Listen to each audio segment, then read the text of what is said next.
The show must go on. বছর আগের একটা গল্প বলি। যখন আমি আর বাচ্চু ভাই একসাথে আড্ডা মারতাম, তো তখন আমরা হাসতে হাসতে বললাম,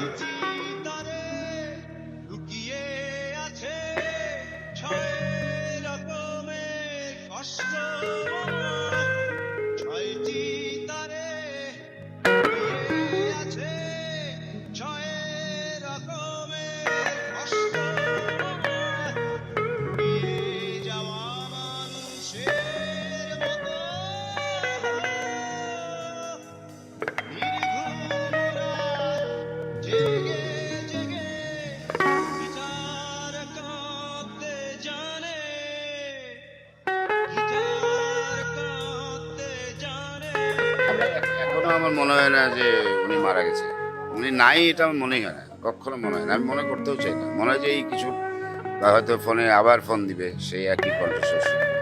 আমি এটা মনে করতে চাই না যে উনি নাই।